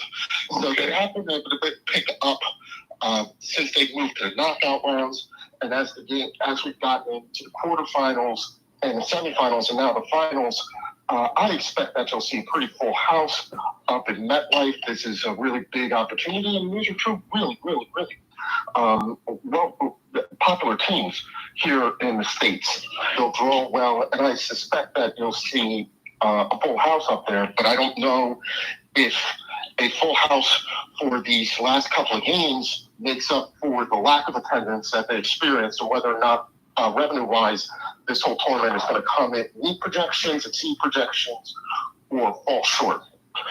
Give me a prognostication of how we go with these last 4 games, and who do you think's going to win it all? Well, I would not have seen Chelsea being in this tournament. At the beginning of it, they had a good season in England, but they did not nearly do what PSG did. PSG is just going an absolute heater. They've won, like I said, they won the Champions League in May. They've been pretty unbeatable throughout this tournament. I find it hard to see past the defending champs. The king is the king until the king is dead. So I'm going to choose the champs and go with PSG, and I think it's a 2-0 win for PSG on Sunday. Well, I'll tell you, I got to give these people. I saw them yesterday. It was 100 between 99 and 101, and they were there from 9 in the morning. I know you're working; you didn't have a chance to see it, but they were there from 9 in the morning. The game didn't start till 3 o'clock, 2:30, 3 o'clock, and they were there, and they were with their coolers, with all this, and so much involved with tailgating and so forth, and then went to the stadium. I mean, I got to give them all the credit in the world. I've watched a lot of sporting events in my life, but I would sit down at 101 degree temperature and wait for a game to start. I just couldn't. Joe, you coming on? You there? I'm here. Okay. I had fun. This tournament was here. This year was to set up what was going to happen next year in the World Cup. And if you think that we're not going to have the same sorts of temperatures playing at the exact same time in pretty much the exact same cities, this is what we get to expect. I think one of the big issues that has kept coming up throughout the tournament, and which is relevant to this particular game, is there have been a lot of complaints about the quality of the fields, and especially the artificial ones, and the heat that radiates off the artificial ones, because the artificial turf tends to radiate more heat than grass does. And so that's been an issue. Right. MetLife has a artificial turf field, and we already saw. Fortunately, I was concerned about injuries. There have been a few minor ones. We've only had really one major injury. That was last week in the quarterfinals. Jamal Musiala of Bayern Munich, and this wasn't due to the pitch. This was a collision between him and the goalkeeper, but he sustained a catastrophic leg injury. He broke his tibia. I'm sorry, he broke his fibula and dislocated his ankle. So he'll be out. Yeah. And one of the big concerns has been the kind of catastrophic injuries. Remember, this is not this is a postseason tournament for these guys. Their season has already begun. And so now you've got a guy, an important player for an important team in an important country, Germany, who's going to miss most of the season, perhaps the whole season, after an injury that he sustained in a postseason tournament. Mike, let me ask you this. Let me ask you this question, and that is, I thought 3 or 4 or 5 years ago, it was determined that they had to put grass down. They weren't going to play on artificial surface. Now, that's completely changed. They're playing on artificial surfaces. My belief is similar to yours. I had always been under the impression that these sorts of tournaments had to be played on artificial grass. Correct. I also know or on real grass. I remember, and I'm sure you do too, when the World Cup was here in 1996, they laid real turf fields down over top of the artificial turf in places like Detroit and New Jersey at the old Meadowlands. Whether or not this is the case, I know FIFA has been relaxing those rules, and we've had more games being able to be completed on artificial fields. Whether or not that is the case, and they have to go to at least a certain amount of grass, because remember, even Lincoln Financial Field is a hybrid. It's not grass. It's not all turf. It's just the real grass is interwoven with the fake stuff. And actually, to be honest, that is the one field that has held up pretty well throughout the tournament, and it's the one field that the players and the managers have complimented. So whether or not they choose at the end, after some of the Giants season, because we're using football stadiums for these games, they're not going to really be used after February. Whether or not they take that time to relay some sort of hybrid or natural grass field over top of the artificial surfaces remains to be seen. You can do that pretty easily at a stadium like the Meadowlands. We understand why they have an artificial field when you have 2 teams playing on it. But a grass field may not hold up in a place like in LA, in that dome, or in Atlanta, even though it is an open air stadium. The hole in the roof and stuff doesn't necessarily allow a field to get enough sun. How would that hold up over the course of a tournament? So I am as interested to see what the results of that are going to be. You are correct. Your recollection is correct that they had to be played on natural grass surfaces, but I think that I know that they have been kind of backing off that a little bit, but I don't know what the exact formula is. Hey, Don, wait, just for a second. Just let me say, it's Wayne Simzak on with us as always, and a soccer expert down in the Baltimore, Washington area, joins us every week. Frank, go ahead. Yes, we have a personal PSA. Mr. Henderson has decided, yes, he would grace us with his presence.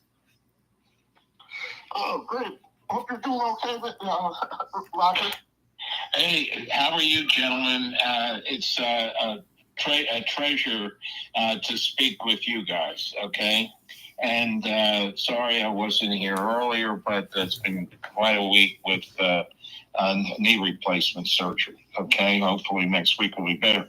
But Mike, when I was listening to you and Don, you had an excellent point about the weight. The temperature that is generated on artificial surfaces. And we all can remember when the vet, they would talk about what the temperature was for the players on their feet, like 120.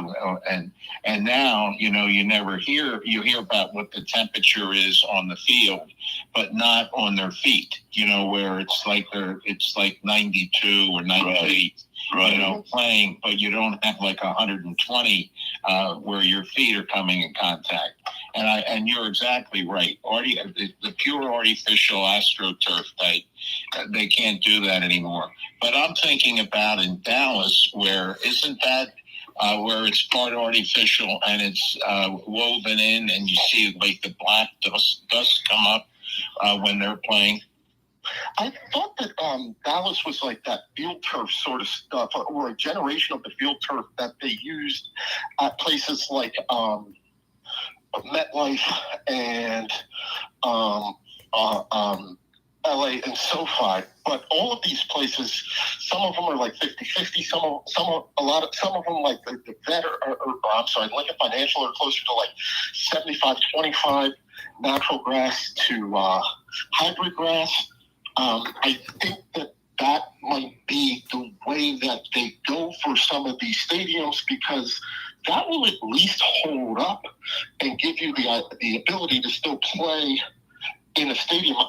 I just remember how one of the few memories I have of the World Cup being played in Detroit was just how horrible that field looked like after a couple of games, because it couldn't root to anything. It was just laying over this AstroTurf concrete surface, not getting any sun, and nothing could be done to rehab it in between matches. And Mike, wouldn't they announce that they have to make these field changes well before these games are underway, or not? I don't know that they would. I just think that might be something that it's like, okay, we need to do this. We're going to do this. We have a plan. And once you see the first matches being played, oh, look, there's this beautiful new surface at Lincoln Financial. Because you have to believe that each one of these is going to have every stadium that's being used is going to have some sort of work done on their field, be it a natural grass field or an artificial turf field or a hybrid field. They're going to have to do work on it before the first game, because you're coming off of a football season, and you guys know as well as I do, having been down on the field at the link, how much that surface gets torn up over the course of a football season. Right. Roger. Right. Well, it's interesting. My cousin, son, went to Penn State, and his major was in turf. And he was with the Blue Jays down in Dunedin for several years. And then last year, do you recall, maybe it was a couple of years ago now, they had to play in Buffalo. Remember that? Because they couldn't. That's right. And so they brought him up because I didn't understand. I mean, I didn't realize this. There's a southern turf and there's a northern turf. And he was familiar with both of them. So that's what he had to supervise up in Buffalo, when they put in new turf because they were playing major league games there. So it's just amazing what the degree and the different variations there are in these turfs today. No question. Mike, let's go to MLS. Let's go to MLS before we run out of time. Because they're really, to me, the way they're scheduling games on Friday, Thursday, Friday, Saturday, week in between games, I don't know. I just don't know how you can follow it all. Well, some of these teams. Putting you right in, sir. On the Atlanta for sure, are on these extended breaks, because Atlanta has had to they're playing 5 consecutive road games because of the Club World Cup taking over Mercedes-Benz. Teams that have been involved in the Club World Cup, Vancouver, Seattle, Inter Miami, they've been out of play for the better part of a month, which means that the people who are on the schedule that they were supposed to be playing are going to have to make those games up. At the same time, the Gold Cup just wrapped up on Sunday with the U.S. losing 2-1 to Mexico. So they kind of wanted to have a light schedule going through that because so many of their players were involved in that tournament for not only the U.S., but for other nations in CONCACAF. So all of that, to kind of fit this, to get a couple of games in where they could, but at the same time realizing that they want to hold back until these tournaments are over, creates this situation where you have to play on Wednesdays and Saturdays and make up all those games. The Philadelphia Union are in action tonight playing in the U.S. Open Cup against New York Red Bulls. That was supposed to start about an hour and a half ago, but hasn't quite yet because of a rain delay. Roger? Yeah, it's just amazing the way they've had to move around. And, it's the United at least has improved a little bit. But what do you think? The Union going to be right there at the top for the playoffs, Mike? Because they've looked pretty good. They've looked really good throughout the first half of the season. They've dropped a couple of games recently. It's no mistake that has coincided with an injury to Ty Baribo, who's been out with a muscle injury. He was over in he had been called up at the beginning of June for duty with Israel. He reported injured, and then there was a report that he was seeking treatment in Israel and actually couldn't get out because of the ongoing conflicts over there between Israel, Hamas, and Iran. So hopefully he's back. He's rehabbing. He should be back on the field. He's the leading scorer for the Union, the leading scorer in the MLS, so they need him. As you said, the Atlanta United has shown some signs of improvement, but it's not necessarily showing in the standings where they're still way down at the bottom. We saw Cincinnati and Nashville both move ahead of the Union, who got the third after these consecutive losses. But I think, I'm sorry, we're 21 games into a 34-game season. The ones who are at or near the top right now have established themselves as the teams to look out for, and I'm pretty sure that everybody's aware of who they are. And I don't see, barring any real major incoming players in between, now and the end of the month, there being a whole lot of the positions. The slots may change, but I don't see anybody making one of those miracle runs. Well, let's switch over to the National Football League because they're getting ready now to tune up and get some of these players ready to go for the season. And the Commanders, we just had Billy Wardell on with us from Philadelphia talking about the two teams in the NFL East, which are Washington and the Eagles. We've pretty much abandoned the other two teams. Say we don't think they have much of a chance of doing too much. What are the Commanders doing now? What do you feel? How do you feel about that? The big issue remaining with the Commanders is the lack of movement on Terry McLaurin's contract. He is still not making progress on the deal. He wants to be apparently around $30 million, which would put him in the upper echelon of NFL receivers. The Commanders aren't willing to give him that because he's 30 years old. So we've had a real standoff there. The hope is, everybody's on vacation right now, so nobody's expecting much to get done in the next couple of weeks. But as we get closer and closer to training camp report date, which is coming up ever so quickly in about 2 weeks, I think in the next week or so we'll start to see some more movement there. But the Commanders have been operating under this theory that no news is good news. Is we can keep things quiet, just go about doing our job, and we're being run in a somewhat coherent, organized fashion where there isn't some sort of dumpster fire every day that needs to be put out. Things are good. The reports out of OTAs are positive, and so no news is good news, and they're trying to keep as low a profile as they can before the start of the season. Roger? You haven't read much about anything. I mean, they're showing old NFL games on the NFL Network, and not much talk about anything. But you're right; it's going to pick up in a hurry. But I don't think you really want to write off the Giants. I think that they're going to be better than last year, and I think there's always surprise teams, and we've seen every year in and year out, where you didn't expect them to do anything, and all of a sudden they turned it around, whether it be by draft and free agents signing. Hey, Don. So, yeah, Don, I just want to let you know that. comes out of nowhere, like the Commanders did last year. And so I would never, you count out anybody at this point in the season at your own peril. But if I was willing to wager, I would say that it's in between the Commanders and the Eagles for the NFC East. They just look like the two best, most complete teams in the NFC East right now. Hey, Don, Doug's on also. First half hour we were chatting about it. And Roger was not over the ship being in Atlanta. We talked a lot about Cousins and what he's had to say over the last couple of days.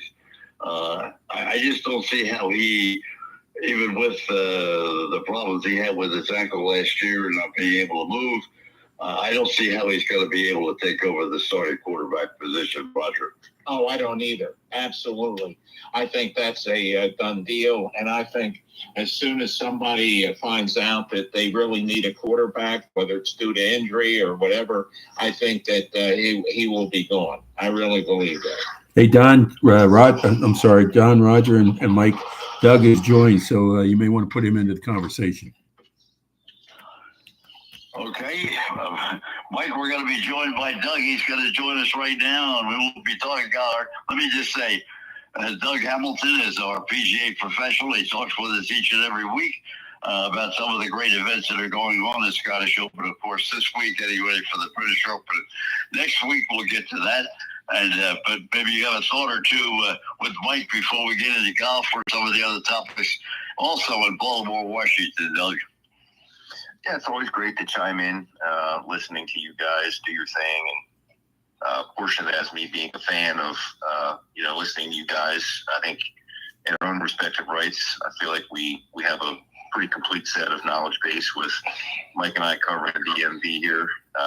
It's pretty cool. I know, Don, you obviously know your stuff when it comes to Philly and the Hall of Fame career that you've had. Roger, you've covered, a lot of different areas, Atlanta, New Jersey.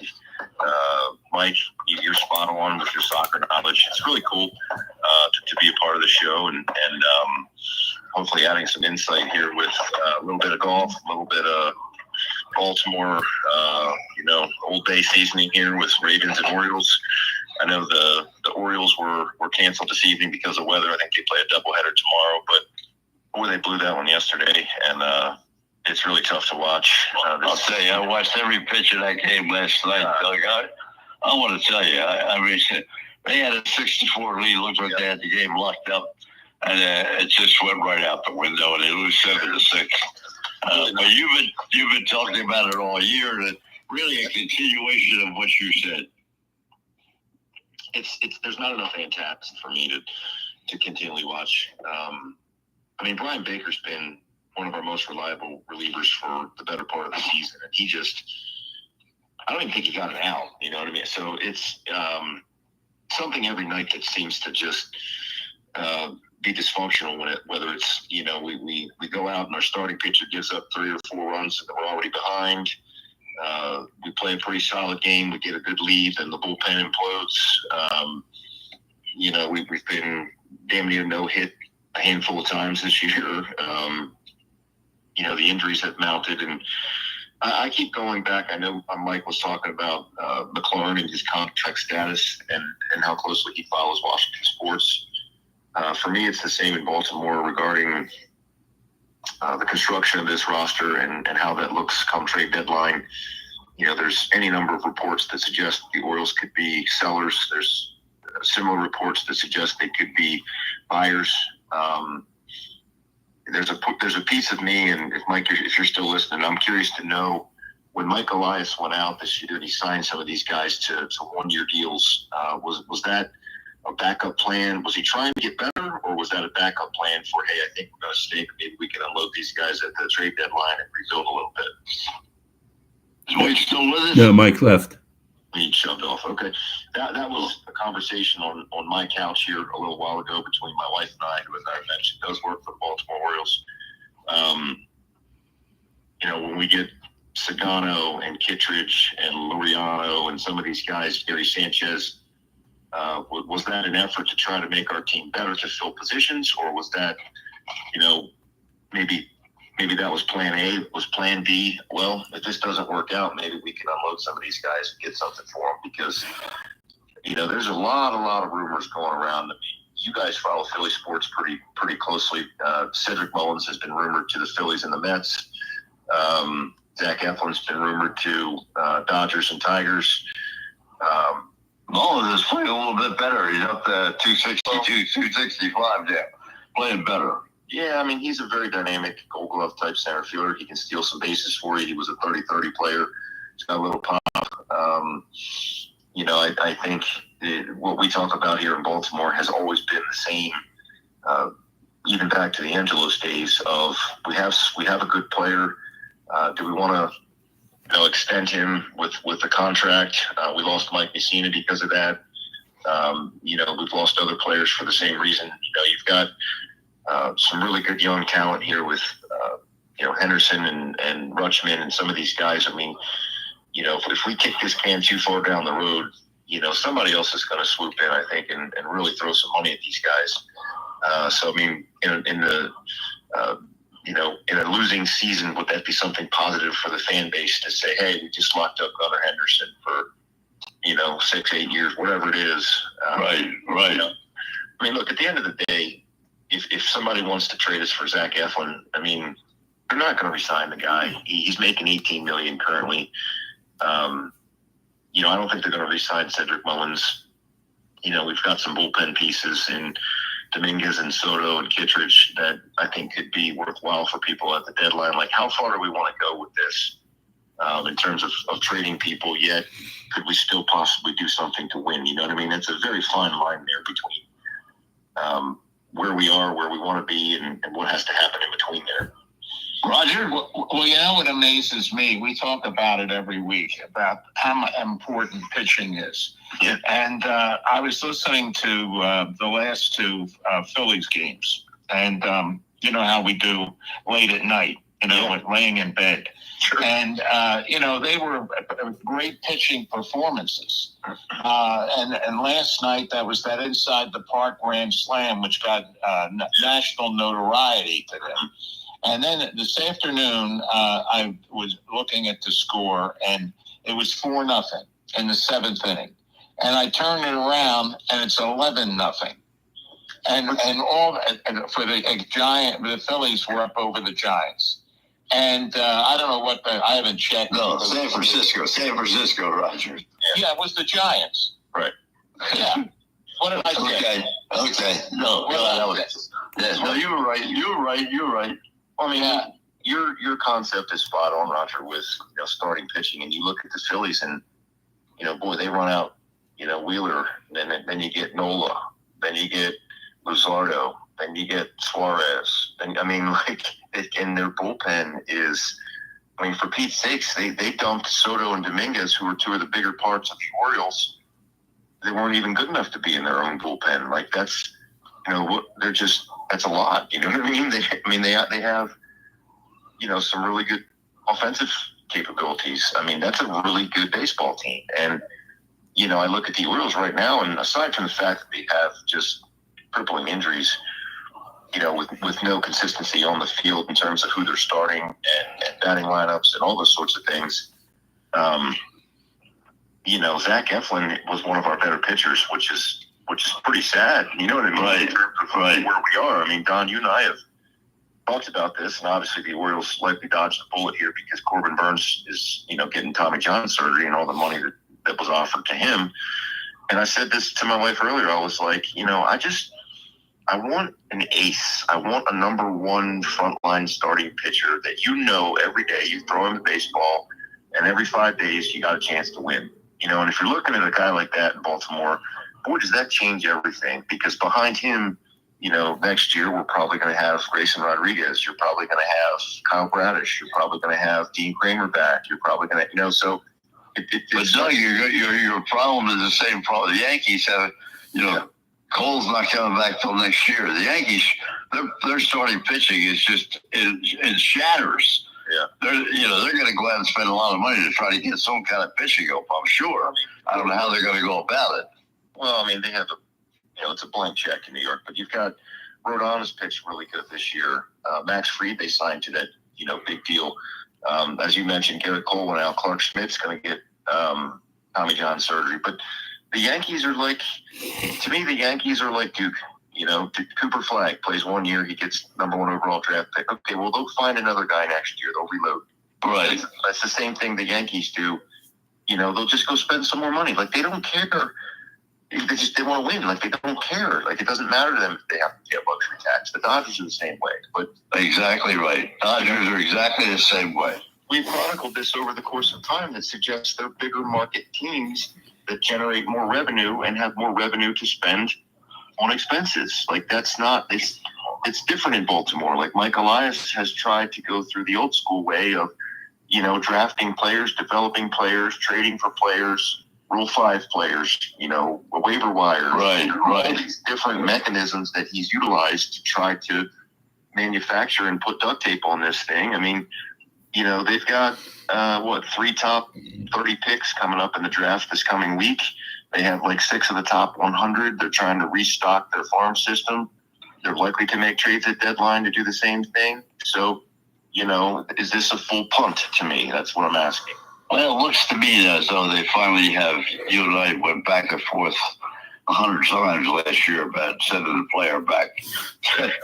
Bring them up, send them back. Bring them up, send them back. Sure. You wanted to keep them there, let them learn at the major league level. Well, looks like this young fella's turned the corner now. He had a great night last night. It looked like to me that he's getting his feet down, solidly planted in the major leagues. Yeah, Jackson Holliday's really made some strides this year. The big knock on him, coming from the Orioles, of course, was that he was a left-handed hitter. They couldn't hit left-handed pitching. I think he's adjusted to that nicely, and I think he's going to be, a long-term solution at second base, as is Gunnar Henderson at shortstop, as is Jordan Westburg on the corner. The question I ask is at first base, what happens with Ryan O'Hearn? Is he going to be a trade piece? B, they're obviously supplanting Kobe Mayo there to get some at-bats and play a little bit there. What's the future of Ryan Mountcastle? Obviously, as he comes back from an injury, is he a trade piece? For me, as an Oriole fan, I'd like to see them between Ramon Laureano and Ryan O'Hearn, which were likely both cast-offs that we signed and have gotten some seriously good production out of. I think where they really got nervous was letting the catcher get away. He went to Toronto and, he had 33, 34 home runs last year. Was a big contributor in that number 5 hole to drive in some runs, which they're losing some traction there. But the point that you made, what is the general manager? What is his plan? What is he going to tell you? That, or I don't mean you or me or the report. What is he going to tell the people in the office there? I'm going to make a move in this direction. This is where we're going to go for the rest of this year and into next year. That's what I want to hear. That'd be one hell of a conversation to be a part of. I think understanding, what your plan was coming into the year. Right. Obviously, where we are now with, some benchmark evaluation of what that plan was. And then what's the future? Where are we going? Yeah, where are we going? What you're talking about, Don, with Santander, he hit 44 home runs from the Orioles as a decent right fielder and a switch hitter. I think he was a integral part of that clubhouse. And you look at Austin Hayes is another one who's had, kind of a tremendous, he played pretty well for the Phillies as a spot player and is having a really good season in Cincinnati. The trade that we made to the Marlins for Trevor Rogers, including Kyle Stowers, who's now an all-star, who was never going to play in Baltimore. And obviously we got Trevor Rogers out of that deal, which is pitching pretty good this year, really good this year. But is that a long-term solution? Roger? Well, yeah, but when you talk about, like Don mentioned, the Yankees, and the Dodgers overspend, okay, and yet San Diego's right with them pretty much. And Ohtani the other night got knocked out, as a pitcher, okay, but he stays in the game as a batter. And I think that like I said earlier, it's pitching. Yeah. And if you have solid pitching, it's going to placate hitting in many ways. But there's not enough pitching around, and there's a perfect example, Don and Doug. I mean, the Yankees. Well, none of that. We talked in the first half hour, I firmly believe. Look at what Milwaukee is doing. Like we said, you couldn't name 5 players on Milwaukee. If you walked around and said right now, give me 5 players on Milwaukee. I mean, and they are such a solid team, and the way they're made up, the defense that they play, the way they play. I mean, it's incredible when you watch these other teams. I watched that Giant game today. I mean, you think that was a Little League game, right? Well, I can tell you one of the players on Milwaukee. His name is Joey Ortiz because we traded him for Corbin. Tick, tick, tock. Hoskins is on Milwaukee too. Tick, tick, tock. Tick, tick, tock. Brandon Woodruff and Christian Yelich. There's your 5. There you go. There you are. Well, as I say, and as we said, you don't have to have superstars, but you got to have players. And, I mean, you watch that game today, the Giants, I mean, they gave up 13 runs. Only 3 of them, I think, were unearned. There should have been about 10 of them should have been unearned. and they were most of them were all from the 7th inning on. Yeah, well, Yastrzemski pitched the 8th. If you can call it pitching, he threw the ball up over the plate. That's about tick, it. tick, tock, guys. We're out of time. Doug, thank you very, very much. We never even got to the Open. We'll save that for next week. The British Open coming up. And thank you so much, Roger. Nice to get you out of the hospital bed and on the telephone. Frank, it's all yours. All right, ladies and gentlemen. Have a great day.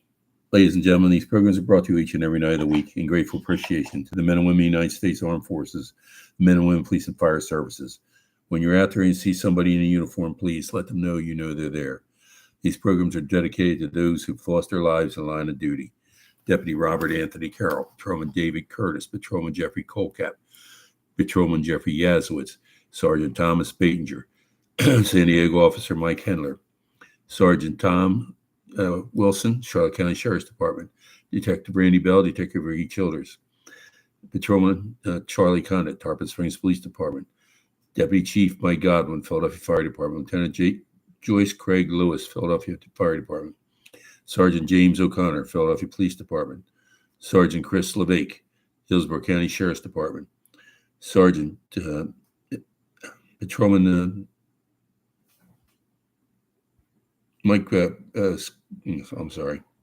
Lieutenant Mike Zerba, Newcastle County Police, Patrolman Alfred Crispin, Lakeland PD, Captain Matt Letourneau, Philadelphia Fire Department, Captain Chris Leach, Wilmington Fire Department, Lieutenant Jerry Ficus, Wilmington Fire Department, Lieutenant Ardith Hope, Wilmington Fire Department, Chief Jimmy Ford, Wilmington Fire Department, Chief Al Hogle, Longview Key Police Department, Deputy Mike Hargrove, Pinellas County Sheriff's Department, Trooper Chelsea Richards, Florida Highway Patrol, Trooper Zachary Ben, Philadelphia, Florida Highway Patrol, Trooper Joe Bullock, Florida Highway Patrol, Sergeant Chris Fitzgerald, Philadelphia Police Department, Sergeant Romain Mendez, Philadelphia Police Department, Chief Corey Compentier, Buffalo Creek Fire Department, Deputy Monty Rondiski, Manatee County Sheriff's Office. My brothers and sisters, although you're 10-7 at this point in time, at some time will be 10-10 at the table of the Lord. Until that time, may the rose rise up to meet you. May the winds be always at your back. May the rains fall softly on your fields, the sun shine lightly on your face. Until we meet again, may the good Lord keep you and your family always in the palm of his hands. Good night, God bless, and have a great week.